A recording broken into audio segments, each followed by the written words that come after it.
السلام علیکم ورحمۃ اللہ وبرکاتہ۔ الحمد للہ وحدہ والصلاة والسلام علی من لا نبی بعد اما بعد۔ عن ابی ہریرہ رضی اللہ عنہ قال اتى النبی صلی اللہ علیہ وسلم رجل اعمى فقال یا رسول اللہ انه ليس قائد يقودني إلى المسجد فسأل رسول الله صلى الله عليه وسلم أن يرخص فيصلي في بيته إلى آخر الحديث، رواه مسلم۔ حضرت ابو ہریرہ رضی اللہ تعالیٰ عنہ کہتے ہیں رسول اللہ صلی اللہ علیہ وسلم کے آواز ایک نابینا آدمی آیا، رجل اعمی، نابینا آدمی آیا، اس نے کہا کہ یا رسول اللہ صلی اللہ علیہ وسلم انہ لیس قائد، میرے پاس کوئی رہنما نہیں، میرے پاس کوئی راستہ بتانے والا نہیں جو مجھے مسجد سے قریب کر دے، جو مجھے مسجد لے جائے۔ فسأل رسول اللہ صلی اللہ علیہ وسلم، اس نے اللہ کے رسول صلی اللہ علیہ وسلم سے سوال کیا کہ یا رسول اللہ صلی اللہ علیہ وسلم مجھے آپ اس بات کی اجازت دیجئے کہ میں اپنے گھر میں نماز پڑھوں۔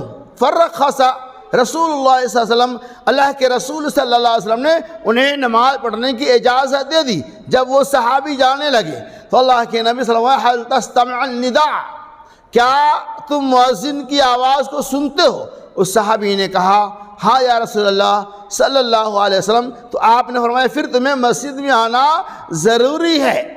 اس حدیث پاک کے اندر اللہ کے رسول صلی اللہ علیہ وسلم نے امت کو یہ پیغام دیا ہے کہ فرض نماز کے لیے مسجد میں حاضری ضروری ہے۔ فرض نماز کو آدمی گھر میں ادا کرے ایسا نہیں ہو سکتا۔ وہ صحابی نابینا تھے، ان کے پاس کوئی راستہ دکھانے والا نہیں تھا، مسجد تک لے جانے والا کوئی آدمی نہیں تھا، تو انہوں نے اللہ کے رسول صلی اللہ علیہ وسلم اجازت مانگی، آپ نے اجازت دے دی۔ اور جب یہ کہا کہ اذان کی آواز گھر تک آتی ہے تو اللہ کے رسول صلی اللہ علیہ وسلم نابینا صحابی کو بھی کہا کہ پھر مسجد میں آنا ضروری ہے، یعنی فرض نماز کے لیے مسجد میں حاضری، مسجد میں آنا لازم و ملزوم ہے۔ نابینا صحابی کو اللہ کے رسول صلی اللہ علیہ وسلم نے گھر میں نماز پڑھنے کی اجازت نہیں دی، فرض نماز۔ اور بعض حالات قوائف کے اعتبار سے جیسا کہ آج دیکھ رہے ہیں آپ، پوری دنیا کی جو حالات تھی لاک ڈاؤن کے پیریڈ میں، پوری دنیا کے علماء نے، مجتہدین اسلام نے اجتماعی طور پہ یہ فتویٰ جاری کیا تھا کہ حالات بیماری کی وجہ سے ناگفتہ بہ ہے، لہذا فرض نماز کو آپ اپنے اپنے گھروں میں ایسی صورتحال میں ادا کر سکتے ہیں۔ عالمی فتویٰ تھا۔ اب چونکہ وہ ماحول نہیں رہا، اب لاک ڈاؤن کا زمانہ نہیں ہے، اب کوئی آدمی اسی پہ عمل کرتا رہے کہ نہیں ہم فرض نماز گھر میں ہی ادا کریں گے، تو آپ سن لو اس حدیث پاک کی روشنی میں کہ آپ کی نماز نہیں ہو سکتی ہے۔ فرض نماز کے لیے اللہ نے مسجد بنایا اور آپ گھر میں نماز ادا کر لیں گے بغیر کسی شرعی عذر کے، تو پھر آپ خود ہی فیصلہ کیجئے کہ آپ کی نماز کا کیا علمیہ ہوگا۔ لہذا جہاں تک آواز جاتی ہے فرض نماز کے لیے مسجد میں حاضری ضروری ہے۔ بہت سارے لوگ ایسے ہیں جو مختلف طرح کے بہانے بنا لیتے ہیں اور مسجد میں حاضری نہیں دیتے، وہ 4-5 وقت کی نماز گھر میں ادا کر لیتے ہیں اور یہ کہتے ہیں کہ جائز ہے، علماء نے فتویٰ دیا۔ تو علماء نے وقتی طور پہ فتویٰ دیا تھا، اب اس فتوے پہ عمل جائز نہیں ہے۔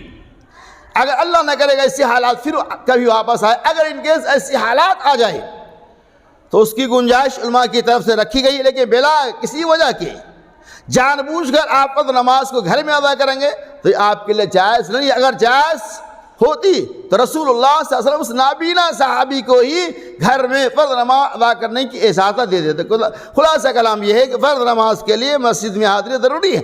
ہاں اگر جماعت ختم ہو جائے، جماعت نہیں ملے گی، کسی وجہ سے آپ کہیں باہر تھے، تو ایسی صورتحال میں جماعت کی ختم ہو جانے کے بعد آپ چاہے تو گھر میں بھی ادا کر سکتے ہیں، لیکن جان بوجھ کر جماعت کو چھوڑنا، فرض نماز کو چھوڑ کر جماعت کو چھوڑ کر گھر میں نماز پڑھنا، اس کی شریعت ہمیں اجازت نہیں دیتی ہے۔ اللہ تبارک و تعالی ہمیں اور آپ کو سنی حدیث کے اوپر عمل کرنے کی توفیق عطا فرمائے اور اس معاملہ میں ہر طرح کی تساہلی اور حیلہ بہانہ سے بھی بچنے کی توفیق دے۔